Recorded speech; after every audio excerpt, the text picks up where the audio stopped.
Hey there. Subscribe to my channel. And also press this bell icon.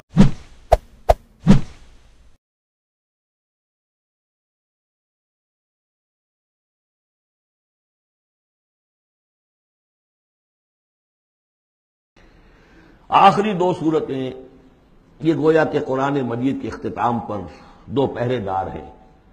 یہ دو صورتیں ہیں کہ جو اصل میں مدنی صورتیں ہیں، نازل ہوئی ہیں مدینہ منورہ میں، اور ان کا زمان نزول کے اعتبار سے شان نزول بھی ہے کہ ان کا حضور پر ایک مرتبہ جادو کیا گیا تھا، تو اس جادو کے اثرات کو ظاہر کرنے کے لیے یہ آیات پھر اتری ہیں، اور حضور نے پھر جب ان کی بار بار تلاوت کی ہے تو وہ جادو کے اثرات، ایک یہودی نے کیا تھا جادو آپ پر، جس سے آپ کو چیزیں بھول جاتے تھے، کافی آپ کو تکلیف رہی ہے۔ صحیح بخاری کے اندر یہ روایت موجود ہے۔ ہمارے جدید کچھ نیشنلسٹ ہیں اور جو خاص طور پر منکر حدیث ہیں، وہ سمجھتے ہیں کہ اس میں تو توہین رسول کی کہ جادو کا اثر ہو سکتا ہے۔ رسول بھی اس اعتبار سے بشر ہوتے تھے، تلوار کا اگر کاری زخم پڑا ہے تو خون نکلا، اور خون نکل گیا ہے تو زوفتاری ہوا ہے، زوفتاری ہوا تو بے ہوشی بھی ہوئی ہے۔ یعنی یہ جسم جو ہے ان کا، اس کے اعتبار سے جو بھی بخار آپ کو چڑھا ہے، بخار میں تکلیف ہوئی ہے، عالم نزع میں نہایت شدید تکلیف ہوئی ہے، تو اس حوالے سے یہ نہ سمجھیے کہ وہ بشریت کے جو لوازم ہے وہ ختم ہو جاتے ہیں، لیکن اللہ تعالیٰ کی طرف سے انہیں ایک مقام ملا ہے، ایک عصمت ملی ہے، ایک بزرگی ہے، وہ اپنی جگہ پر ہے۔ تو جادو کا وہ واقعہ بالکل صحیح ہے جو ہوا ہے، لیکن اس کے لیے اب یہ دو صورتیں ہیں، اور یہاں خاص طور پر نوٹ کر لیجئے کہ یہ معوذتین، یہ ایک صورت بھی ہو سکتی تھی، لیکن قرآن حکیم میں جو عام مزاج ہے کہ صورتیں جوڑوں جوڑوں کی شکل میں ہے، تو دو حصوں میں تقسیم کر دیا۔ اور اس کی تقسیم کیا ہے؟ ایک وہ چیزیں ہیں جو انسان پر باہر سے حملہ آور ہوتی ہیں، اور ایک چیز وہ ہے جو انسان کے اپنے اندر سے حملہ آور ہوتی ہے۔ ان دونوں کو دو علیحدہ چیزوں میں رکھ کر اور سکھایا گیا ہمیں کہ تم ہمیشہ اللہ کی پناہ طلب کرتے رہا کرو ان چیزوں کے اثرات سے، ان چیزوں کے اثرات بد سے اپنے آپ کو بچانے کے لیے۔ دیکھیے کہ ان صورتوں کا ایک شان نزول ہے جس پر خصوصی توجہ دینی چاہیے۔ کیوں؟ اس لیے کہ بسا اوقات قرآن مجید کی کسی آیت کو، قرآن مجید کی کسی صورت کو سمجھنے کے لیے شان نزول کا سمجھنا بڑا ضروری ہوا کرتا ہے۔ تو ان آیتوں کا بھی شان نزول ہے، ان سے متعلق آپ صلی اللہ علیہ وسلم کی جو حدیثیں ہیں وہ یہ ہے کہ آپ صلی اللہ علیہ وسلم پر ایک بار جادو کیا گیا، جس کے اثر کو اتارنے کے لیے اللہ تبارک و تعالی نے ان صورتوں کو نازل فرمایا۔ اور یہ بات خصوصی طور پر میں یہ ذکر کر رہا، خصوصی تو اس کا ذکر میں اس لیے کر رہا ہوں تاکہ ہم اور آپ، ہمارے اہل و عیال ان صورتوں کا خصوصی اہتمام کریں اور بچوں پر بھی پڑھ کر کے دم کریں، تاکہ ہماری اور آپ کی حفاظت جادوگروں کے جادو اور حسد کرنے والوں کی حسد سے ہماری اور آپ کی حفاظت ان صورتوں کی برکت سے ہو جائے۔ ہوا یہ جیسا کہ تمام تفاسیر کا خلاصہ یہ ہے کہ نبی کریم صلی اللہ علیہ وسلم کے اوپر یہود شروع ہی سے، جب آپ صلی اللہ علیہ وسلم مکہ مدینہ منورہ تشریف لے آئے تو ان کی کوشش یہ ہوا کرتی تھی کہ آپ صلی اللہ علیہ وسلم کو ضرر اور نقصان پہنچائیں۔ اس کے لیے انہوں نے متعدد طریقے استعمال کیے۔ آپ صلی اللہ علیہ وسلم کو قتل کر دینا چاہا، آپ کو کھانے میں زہر دینا چاہا، مختلف طریقے، لیکن جب ان کا کوئی طریقہ کامیاب نہیں تو ان میں سے ایک طریقہ انہوں نے یہ بھی استعمال کیا کہ آپ صلی اللہ علیہ وسلم پر جادو کر دیں۔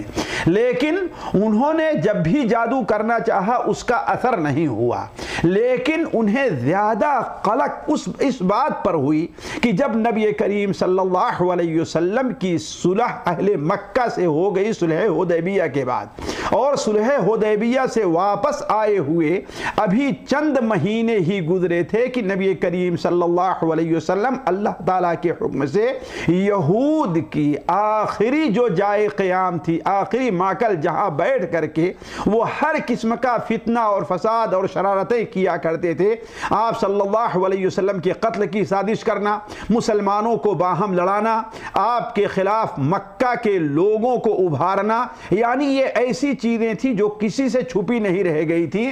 لہذا نبی کریم करीम सल्लल्लाहु अलैहि वसल्लम ने उनकी सरकोबी के लिए आप सल्लल्लाहु अलैहि वसल्लम ने खैबर का रुख किया। आप सल्लल्लाहु अलैहि वसल्लम को खैबर में भी अल्लाह ताला ने कामयाबी दी। वहाँ भी उन बदबख्तों ने ये कोशिश किया कि नबी करीम सल्लल्लाहु अलैहि वसल्लम को जहर दे दिया जाए। अला कुल्ल हाल जब आप सल्लल्लाहु अलैहि वसल्लम खैबर से वापस हुए तो उनका एक ग्रुप अरब के सबसे बड़े जादूगर जिसे कहा जाता था, खुसूसन हिजाज मुक़द्दस में जो सबसे बड़ा जादूगर था लबीद इब्ने आसम। लबीद इब्ने आसम ये असल में था तो अंसार खानदान का, बनु जुरैक का था, जो अंसारी खानदान के थे। लेकिन ये अव्वलन तो कहा जाता है कि यहूदी हो गया था, जिस तरीके से कि अंसार की बहुत सी औलाद आप सल्लल्लाहु अलैहि वसल्लम की आमद से पहले यहूदी बन गई थी। बल्कि अंसार आप सल्लल्लाहु अलैहि वसल्लम की आमद से पहले ये नज़र मानते थे, इसलिए कि यहूद को साहिब इल्म समझते थे, अपने से दीनी एतबार से अच्छा समझते थे। तो अगर किसी की औलाद जिंदा नहीं रहा करती थी तो वो नजर मानते थे कि अगर मेरी ये औलाद जिंदा रह गई तो इसे मैं यहूदी बनाऊंगा। तो ऐसे में बहुत से लोग अंसारी थे हकीकत में, लेकिन यहूदी हो गए थे। और बाद रवायात के मुताबिक नहीं, ये यहूदी तो नहीं हुआ था अंसारी ही, लेकिन यहूद के साथ इसकी साठगांठ थी, उनका हलीफ था। तो इसके पास आते हैं और कहते हैं कि हमने बड़ी कोशिश किया है लेकिन इनके ऊपर किसी जादू का असर नहीं है। अगर तुम इनको जादू कर दो तो इनके ऊपर जादू कर दो तो तुम्हें ये कुछ अता किया जाएगा। चुनांचे उन्होंने उसे माल भी पेश किया और उसने जादू का आप पर जादू करने का तहैया कर लिया। अपने किसी खादिम या किसी गुलाम या किसी जरिए से नबी करीम सल्लल्लाहु अलैहि वसल्लम के कुछ बाल उसने हासिल कर लिए। और आप सल्लल्लाहु अलैहि वसल्लम जो कंघी किया करते थे, उस वक्त लकड़ी की कंघी हुआ करती थी। कंघी करते करते बसा औकात बाद दंदाने जो होते थे टूट करके गिर जाया करते थे, तो बाल को और उसको उसने हासिल कर लिया और नबी करीम सल्लल्लाहु अलैहि वसल्लम की इन चीज़ों को बुनियाद बना करके उन पर जादू किया। और जादू करने के बाद नर खजूर का जो गोफा हुआ करता है उसके अंदर बंद करके एक कुएं के अंदर उसने पत्थर के नीचे दबा दिया। अब नबी करीम सल्लल्लाहु अलैहि वसल्लम पर इसका आहिस्ता आहिस्ता असर होना शुरू हो गया, यहां तक कि बिल्कुल आखिर जब तकरीबन 6 महीना गुजर गए, एक आधी महीना आखिर के 1 महीने में नबी करीम सल्लल्लाहु अलैहि वसल्लम को बड़ी खासी इस सिलसिले में तकलीफ होने लगी।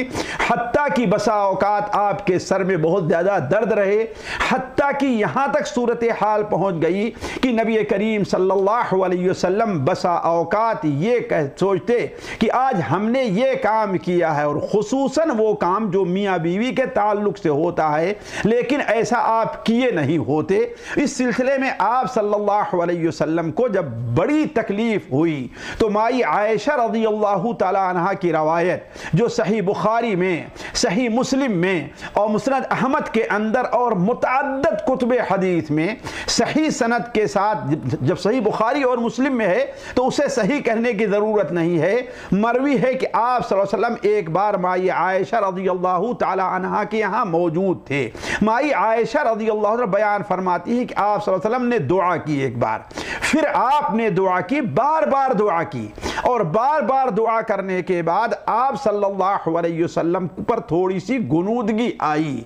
आप सल्लल्लाहु अलैहि वसल्लम थोड़ा सा सोए, फिर उसके बाद उठ करके कहते हैं, ऐ आयशा, या आयशा, ऐ आयशा, जिस चीज के बारे में मैं अल्लाह तबारक व तआला से सवाल कर रहा था कि आखिर ये बीमारी की वजह क्या है, मुझे ये क्या बीमारी लाहिक हो रही है कि जिससे लाहिक हुई है कि जिससे मुझे शफा नहीं मिल रही है, तो अल्लाह तबारक व तआला ने उसके बारे में मुझे बतला दिया है। माई आयशा रज़ियल्लाहु ताला सवाल किया कि आखिर वो क्या है, क्या बतलाया आपको? तो आप सल्लल्लाहु अलैहि वसल्लम ने बयान फरमाया कि मैं सोया था, मेरे पास 2 फरिश्ते आए, एक फरिश्ता मेरे दाएं एक बाएं या सराहने और एक पैर के पास बैठता है और मुझसे कहता है, एक फरिश्ता जो बाईं जानिब है वो कहता है कि इनके ऊपर जादू किया गया है। इनके ऊपर जादू किया गया है। दूसरा कहता है इनके ऊपर जादू किसने किया है? तो पहला फरिश्ता कहता है लबीद इब्ने आसम यहूदी या लबीद इब्ने आसम मुनाफिक ने जादू किया है। कहा किस चीज के जरिए जादू किया है? कहा कंघी से गिरे हुए जो बाल होते हैं उनको लेकर के और कंघी के एक टुकड़े हिस्से को लेकर के जादू किया है। कहा उससे नर खजूर का जो गोफा होता है उसके अंदर रख करके बंद कर दिया है। कहा कि आखिर वो कहां पर मौजूद है? तो कहा बेरे जरवान या ज़ा अरवान, एक कुआं है बनु ज़ुरैक का, उस कुएं के अंदर पत्थर के नीचे दबा दिया गया है। आप सल्लल्लाहु अलैहि वसल्लम बेदार हुए और आप सल्लल्लाहु अलैहि वसल्लम का चेहरा खिला हुआ था। आपने माई आयशा रज़ियल्लाहु ताला अन्हा से कहा कि अल्लाह ताला ने मुझे ये बताया है। बाद रवायात के मुताबिक आपने हजरत अली और दीगर सहाबा को भेजा और बाद रवायात में आप सल्लल्लाहु अलैहि वसल्लम खुद गए। ऐसा लगता है कि पहले आपने सहाबा को भेजा कि जाओ उस कुएं का पानी निकालो और कुएं के अंदर पत्थर के नीचे जो कुछ खजूर का गोफा जो रखा है उसे निकालो। चुनांचे उसके बाद आप सल्लल्लाहु अलैहि वसल्लम भी पहुंचे। आप सल्लल्लाहु अलैहि वसल्लम ने माई आयशा से बयान किया, जैसा कि सही बुखारी शरीफ के अंदर है कि जादू के असर से उस पानी का रंग बिल्कुल पीसी हुई मेहंदी के गाढ़े के तरीके से हो गया था, यानी इस तरीके से रंग बदल गया था और उसके गिर्द जो खजूर थे वो ऐसा लगता था कि शैतान के सर हैं। अला कुल्ले हाल नबी करीम सल्लल्लाहु अलैहि वसल्लम ने उसे निकाला और उसको ज़ाये किया, फिर उस कुएं को पटवा दिया। और एक ऐसी रवायात में आता है जिसके ऊपर कलाम है कि आप सल्लल्लाहु अलैहि वसल्लम ने उस जो तांत के अंदर जो बाल रख करके गिरह लगाई गई थी, आप सल्लल्लाहु अलैहि वसल्लम सूरे इन मुअव्वज़ात दोनों कुल औज़ु फलक कुल औज़ु रब्बिन नास जिसकी 11 आयतें हैं, एक आयत पढ़ते जाते और गिरह खोलते जाते। जब सारी गिरहें खुल गई तो आप सल्लल्लाहु अलैहि वसल्लम ऐसे महसूस हुआ कि किसी को रस्सी में बांध दिया गया, छोड़ दिया जाए, अब उसे कोई बीमारी नहीं है। तो अला कुल्ले हाल ये आयत जब हुई, ये सूरत हाल जब हुई तो नबी करीम सल्लल्लाहु अलैहि वसल्लम पर ये दोनों सूरतें नाजिल हुई। हज़रत जिब्राइल लेकर के आए और उसके ज़रिए से आप सल्लल्लाहु अलैहि वसल्लम ने अपने ऊपर से जादू को उतारा। हज़रत उक़बा इब्ने आमिर बयान फरमाते हैं कि आप सल्लल्लाहु अलैहि वसल्लम उसके बाद से हमेशा इन दोनों सूरतों का एहतमाम किया करते थे। बात आ गई है तो यहाँ रुक करके एक बात मैं आप लोगों के सामने रख दूं। जैसा कि हमेशा ये शोर किया जाता है और बहुत से लोग जो इल्मी तौर पर अपने को बहुत आगे समझते हैं, इन नबी करीम सल्लल्लाहु अलैहि वसल्लम पर जादू के असर का वो इनकार करते हैं और उनका कहना यह है कि नबी सल्लल्लाहु अलैहि वसल्लम पर जादू नहीं हुआ था। क्यों? अव्वलन वो कहते हैं कि ये हदीसें जो हैं ज़ईफ़ और मौज़ू हैं। दूसरी बात ये कहते हैं कि नबी करीम सल्लल्लाहु अलैहि वसल्लम और दीगर नबी जो हुआ करते हैं वो मासूम होते हैं और मासूम के ऊपर दुश्मन का ये असर नहीं होता। तीसरी चीज़ वो ये कहते हैं कि अगर जादू को मान लिया जाए कि आप सल्लल्लाहु अलैहि वसल्लम पर जादू हुआ था, जैसा कि कहा जाता है कि इस जादू का असर 6 महीना या बाद रवायात में है कि साल भर रहा, तो इस तरीके से तो नबी करीम सल्लल्लाहु अलैहि वसल्लम ने इस दरमियान जो कुरान मजीद की आयात नाजिल हुई होगी, जो आपने अहकाम फरमाए बताए होंगे, वो अहकाम मशकूक हो जाएंगे। और तीसरी चीज, चौथी चीज जो बड़ी अहम, वो लोग ये दलील देते हैं कि कुरान मजीद में ये है कि सूरे बनी इसराइल के अंदर या अल इसरा के अंदर कि नबी करीम सल्लल्लाहु अलैहि वसल्लम से मुताल्लिक मक्का के लोग ये कहा करते थे, काफी ये कहते थे कि ये मशहूर हैं, इनके ऊपर जादू किया गया है। تو اگر آپ مان لیا جائے کہ آپ پر جادو کا اثر ہے تو اس طریقے سے کفار کے اس قول کی تائید ہوتی ہے۔ لیکن ساتھیو تفصیل کا یہ موقع نہیں، لیکن اختصار کے ساتھ میں ان چاروں باتوں کا آسان سا جواب دینا چاہتا ہوں، تفصیل کسی اور موقع سے۔ پہلی چیز یہ ہے کہ نبی کریم صلی اللہ علیہ وسلم سے متعلق جو یہ حدیثیں وارد ہیں، یہ حدیثیں کی کتابوں میں بھی ہیں اور تاریخ میں بھی ہیں۔ صحیح بخاری اور صحیح مسلم میں ان حدیث کا پایا جانا اس بات کی دلیل ہے کہ یہ حدیثیں صحیح ہیں، ان کے صحت کے اندر کوئی شبہ نہیں ہے۔ کیوں؟ اس لیے کہ علماء کا، اہل سنت و جماعت کا اس بارے میں اتفاق ہے کہ امام بخاری اور امام مسلم اگر کسی حدیث کے اوپر اتفاق کر لیتے ہیں تو وہ حدیث صحیح اور اعلیٰ درجے کی صحیح مانی جاتی ہے۔ اسی لیے مجھے یاد نہیں ہے کہ کسی عالم نے صحابہ کرام سے لے کر کے آج تک جو علماء حدیث کے اندر اپنا ایک مقام رکھتے ہیں، انہوں نے اس حدیث کے اوپر کوئی کلام کیا ہو، بلکہ حافظ ابن حجر رحمہ اللہ فتح الباری میں المعذری کے حوالے سے نقل کرتے ہیں کہ بعض بدعاتیوں نے اس حدیث کا انکار کیا ہے، گویا کہ اہل سنت و جماعت میں سے کوئی بھی ان حدیث کا منکر نہیں ہے۔ کیوں؟ اس لیے کہ ساتھیو اولاً تو سند کے لحاظ سے یہ حدیث بالکل صحیح ہے۔ حضرت عائشہ رضی اللہ تعالیٰ عنہ اس حدیث کے راوی ہیں، جو نبی کریم صلی اللہ علیہ وسلم کے حالات کو اچھی طریقے سے جانتی ہیں۔ ان سے ان کے بھانجے حضرت عروہ نے روایت کیا ہے، اور حضرت عروہ سے ان کے بیٹے حضرت ہشام نے، اور بعد دوسرے ان کے بیٹوں نے روایت کیا ہے۔ اس کے بعد یہ روایت تمام کتب حدیث میں متعدد سندوں سے آئی ہوئی ہے۔ اسی طریقے سے حضرت عائشہ رضی اللہ تعالی عنہا سے صرف حضرت عروہ ہی نہیں بلکہ عمرہ بنت عبد الرحمن نے بھی اس حدیث کو روایت کیا ہے، جیسا کہ حافظ ابن حجر نے فتح الباری میں اس کی تفصیل رکھی ہے۔ تیسری چیز یہ ہے کہ حضرت عائشہ رضی اللہ تعالی عنہا تنہا ہی نہیں روایت کرتی اس حدیث کو، اس حدیث کو حضرت عائشہ رضی اللہ تعالی عنہا کے ساتھ حضرت زید ابن ارقم نے بھی روایت کیا ہے، جن کی حدیث سنن نسائی کے اندر بالکل صحیح سند کے ساتھ مروی ہے۔ اسی طریقے سے حضرت عبداللہ ابن عباس رضی اللہ تعالیٰ عنہ بھی اس روایت کرتے ہیں، جن کی حدیث طبقات ابن سعد کے اندر ہے۔ اس کے علاوہ حضرت انس بن مالک رضی اللہ تعالی عنہ سے بھی مختصر طور پر یہ حدیث مروی ہے۔